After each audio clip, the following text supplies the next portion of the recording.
Since the first one.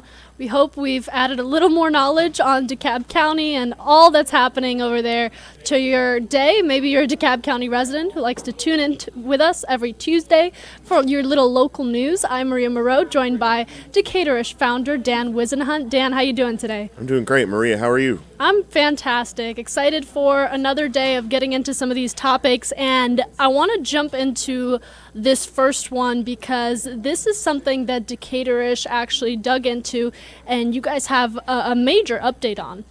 Yeah, so there's a building in downtown Decatur called the Blair Building. It's a historic building. It's located behind Twain's Restaurant. Can't miss it. It's painted pink.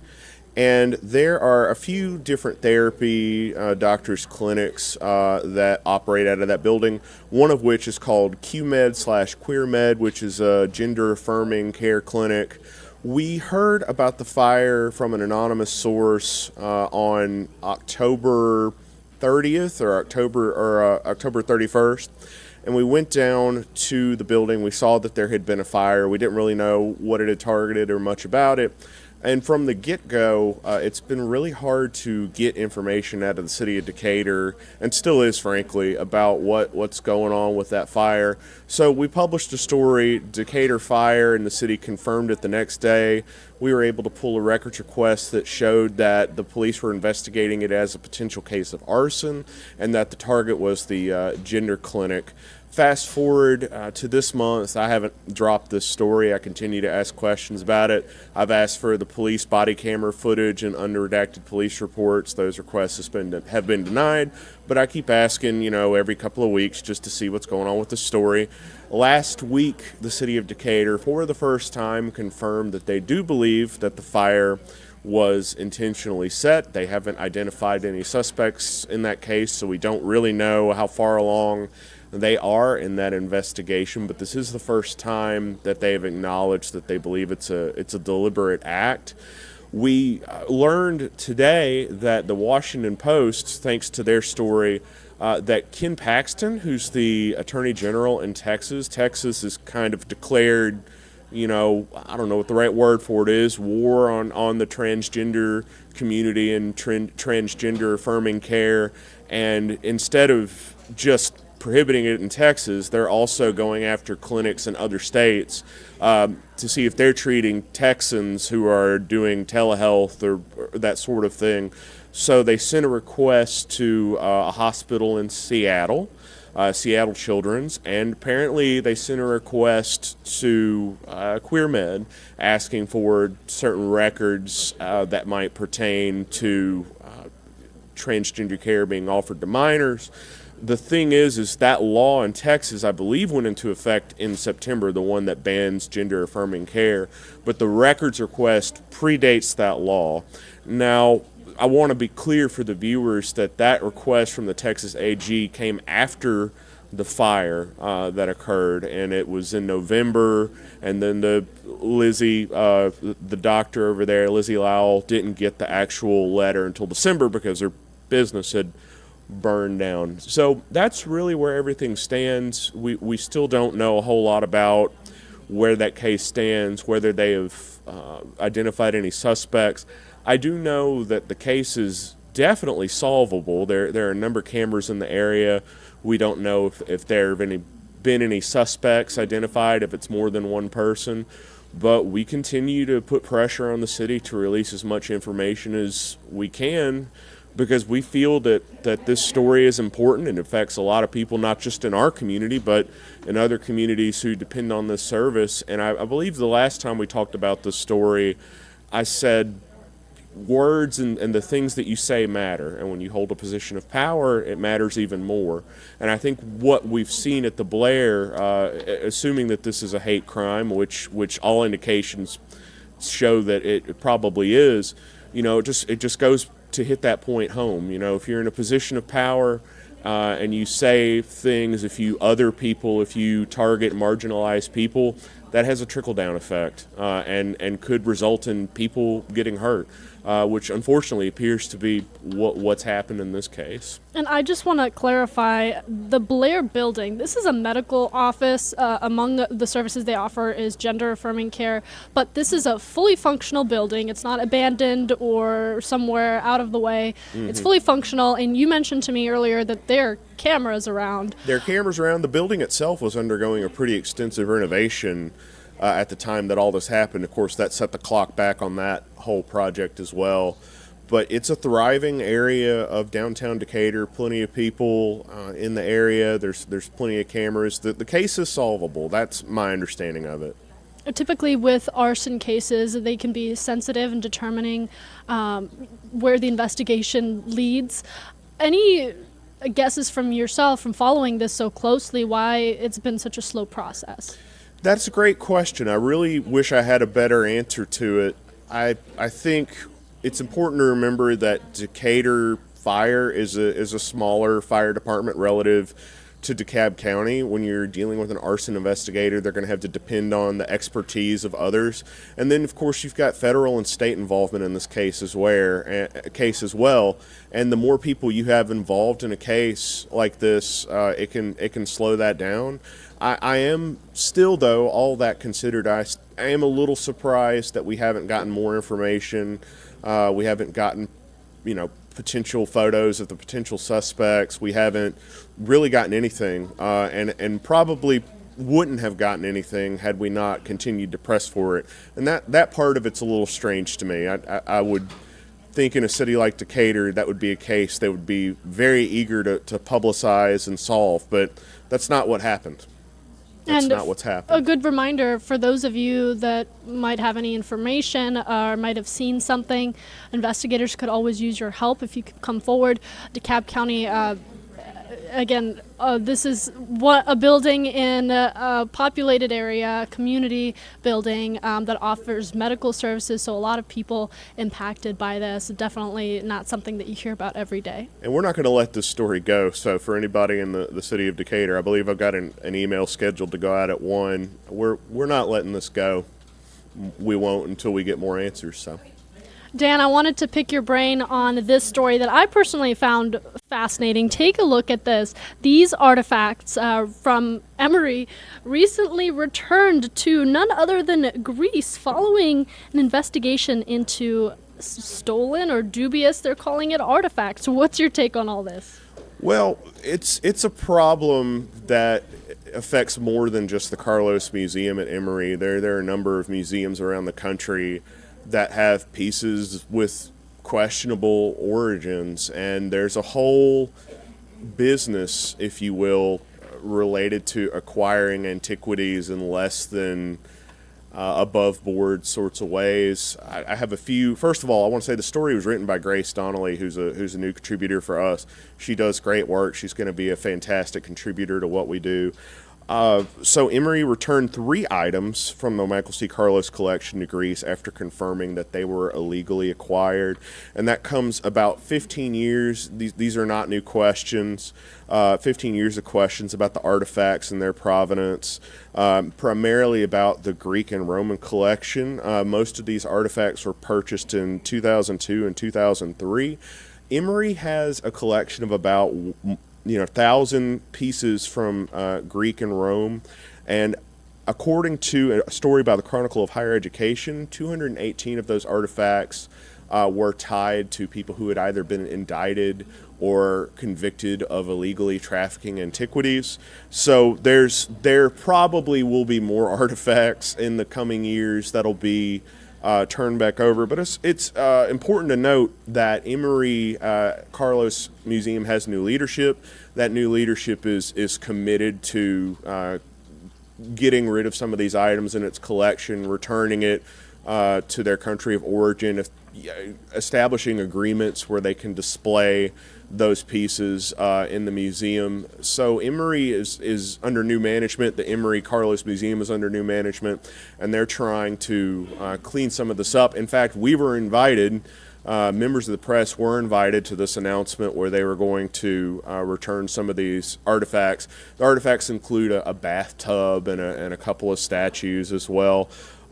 If you've ever been in the Carlos Museum, you've probably seen it. So this is a story that is local, but I would say it's not unique to Carlos Museum or Emory. There are a lot of collections around the country that have artifacts that may or may not have come into those collections via legitimate means, and now there's a lot more accountability than there used to be. There are a lot more people paying attention and asking questions, and I think that there's a lot of emphasis on making sure when you do display something from another country, another culture, that you're doing so in cooperation and collaboration instead of taking it and passing it off as something that you acquired through legitimate means. So, Yep. good on Carlos for cleaning that up. But I would again emphasize that there are a lot of collections around the country that would have similar questions about them, I would think. Well said, and honestly, the accountability to be able to say, this is the outcome of our investigation that's been going on since January of 22, by the way, by local FBI agents here in Atlanta, as well as the museum and people who wanted to make things right.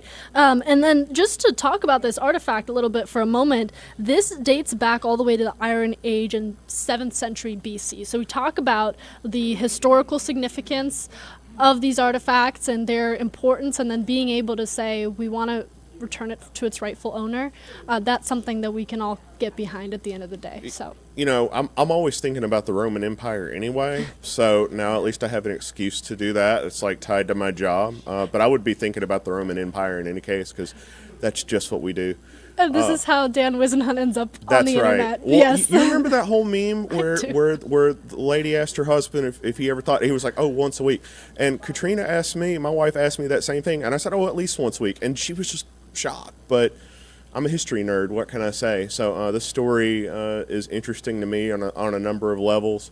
But yeah, so I'm actually thinking about the Roman Empire this week, but it's actually for work. It's not just extracurricular thinking about the Roman Empire. Yeah, it makes sense. It actually applies to my job this week, so that's nice. It's good when we can segue two interests, Well, hey, here's something that interested me and probably a lot of people. DeKalb County's new water billing system. What in the world is going on with that? Yeah, that's a great question. I came into Decaturish at around the start of Michael Thurman's time as CEO. I started Decaturish in 2013. He was elected a few years later, and the water system was a huge mess. And I personally had experienced that as well. When I first moved to DeKalb County, the way it worked is if you had an unusually high bill, that bill would get flagged and held, and so you just wouldn't get a bill. Well, the meters that they were using at the time, some of those are broken or inaccurate, so it caused a lot of bills to get flagged for unusually high usage, and over time the work just kept piling up and piling up and piling up, and they couldn't clear it fast enough. So by the time Michael Thurman had taken office, water billing had become a full-blown crisis, and he was very direct and deliberate about addressing it. There's a lot of disagreement about how effective that was. He didn't go in and clean house at Watershed or anything like that, but he did do deliberate actions around communication, around making sure that people knew where they stood with the water department. Fast forward to last month, people started getting their bills and they noticed that they had new account numbers. And the county, unlike other initiatives under the New Day project that Michael Thurman initiated to deal with the water billing stuff, the county didn't do any big communication around it. We didn't get a press release. People just got the bill and they started calling and they were on hold for an hour and they didn't understand why. And I was confused because I would have expected the county to get well ahead of this. And I contacted the county and said, hey, are you going to put out any kind of a press release or announcement kind of explain, because I'm a water billing customer too. I want to know what's going on. And they said, well, we're really busy. What questions are you hearing? What concerns are you hearing? And I said, go look at your Facebook page. You made the post. That was the only announcement they made, was a post on their Facebook page. And there was just a slew of comments from people saying, I didn't know about this. I can't pay my bill. What am I supposed to do? The article we wrote got posted on Reddit, and a bunch of people on Reddit said, I would not have known about this had Decaturish not published this story, which, great, we're demonstrating community impact, but also, why didn't the county try to get ahead of this? One thing I think is interesting about this story, Maria, is because of all of the problems with water billing, there are a lot of customers who had bills that were upwards of, thousands of dollars who are on a payment plan. According to the bills that went out to everybody, those payment plans have been canceled.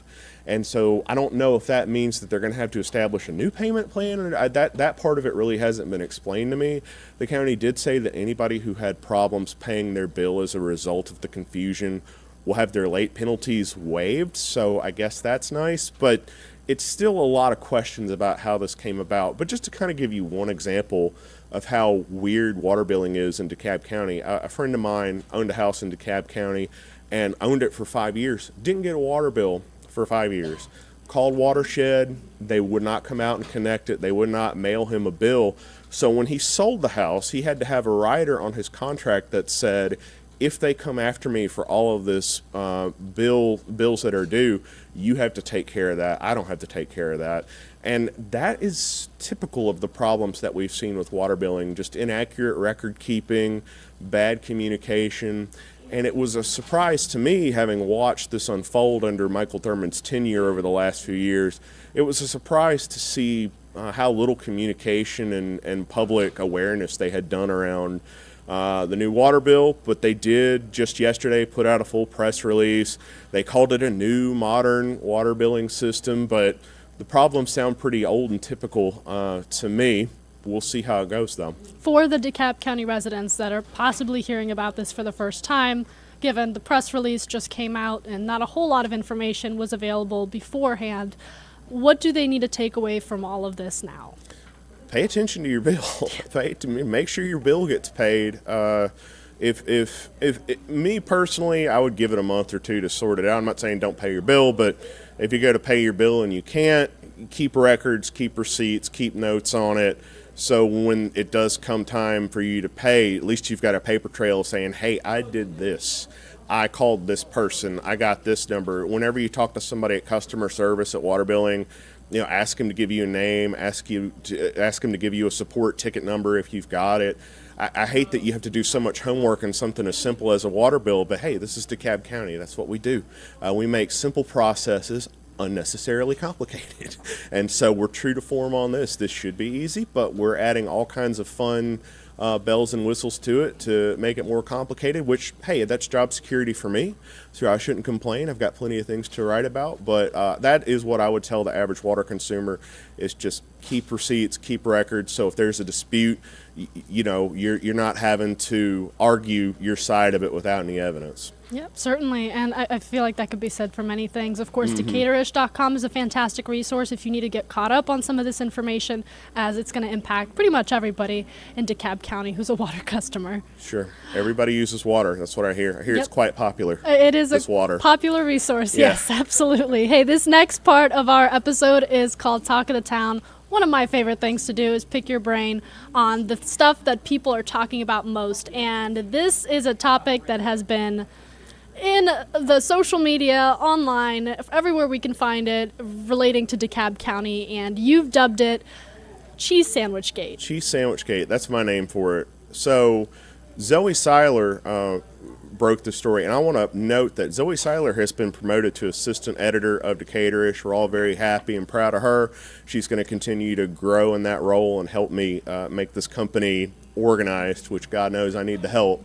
But she and I had been actually kicking that story around for a couple of weeks, as we had heard. And I want to make it clear for viewers too, this is not new stuff. The way school lunch gets funded, this has been a problem for a long time. If balances don't get paid in this district and other districts, kids are either not served or they're offered an alternative meal of some sort. So we were a little shocked at how much traction this story had gained, because to us, there was nothing new here. It was just a different version of the same story. Yeah, and I want to talk about the update in case you haven't heard. I'm sure you have. It's been all over the news and all over social media. But those students that were fated to have cheese sandwiches, ungrilled cheese sandwiches, might I add, served to them due to excessive unpaid debts, they no longer have to worry about that because of the generosity of not only the community, but just a single corporation that wanted to do its part. Yeah, Arby's of all places, they have the meats and they have the money to pay school lunch debt. This is not a sponsorship. That's not a sponsorship. I'm not personally a fan, but God bless them. They had the money in store to pay that off. There was another local good do-gooder. I want to make sure I have her name. Jasmine Crow Houston did a GoFundMe and raised $80,000 in 24 or 48 hours to pay this off. And what that told me is the next time I do a fundraiser for Decaturish, I'm going to threaten to replace all of the news with pictures of cheese sandwiches. And I bet you we'll get the money a lot quicker that way. I'm curious what Reddit has to say about that one. I'm interested as well. But people really, everybody wanted a little piece of this story. And we were surprised because, again, this isn't really a new thing, but for whatever reason, the story just took off. It was this close to being national news if they hadn't found some way to sort it out. Everybody is frustrated. I know City Schools of Decatur officials are frustrated by all the attention they got. It got so bad that DeKalb County Schools, of all the schools in our area, put out a statement saying, hey, we just want you to know we are not City Schools of Decatur. We don't offer, people will eat if they can pay or not. And I don't know if they were responding to a real concern or if they were just not missing an opportunity to troll City Schools of Decatur.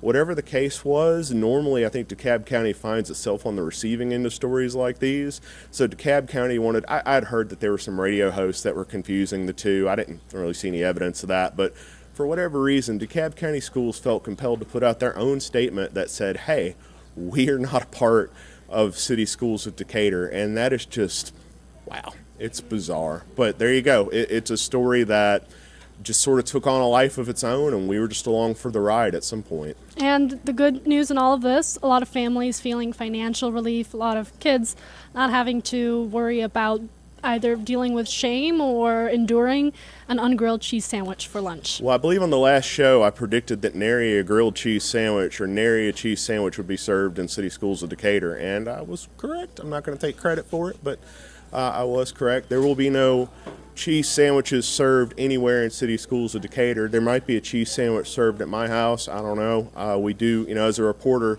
I have great access to cheese sandwiches, so we might have that for dinner one night. Who knows? Well, let us know how your own son reacts to the cheese sandwich. He'll be thrilled. He'll just I'm be sure delighted. he will. Be delighted. Won't complain. This is a weekly episode we do. We jump on here, we catch you up on what's been going on in DeKalb County. But for those of you that want to follow, because the news never stops, where can people connect with you? Well, go to Decaturish.com. That's the main website. That's where you can get all the news for DeKalb County. If you want to keep up with this show, download the Atlanta News First app. It's got our show and it's got other great content from our partners in Atlanta News First. It's a great way to support Decaturish and Atlanta News First. Locally sourced news.com is where you can sign up for our email list. You get the daily email, you get the events email on Monday, and you will get the Decatur Dish email on Friday, which will catch you up on all of the news from the previous week. If you enjoy what we do and you want to become a financial supporter, please visit supportyourlocalnews.com and become a subscriber today. I won't make good on my threat to replace all the stories with cheese sandwiches yet, but I'm not going to rule it out. I would personally pay for you to do that for a little bit. We'll see where it goes. We'll see where it goes. Thank you so much for tuning in. We'll catch you next Tuesday at 12:30 right here on Atlanta News First Plus.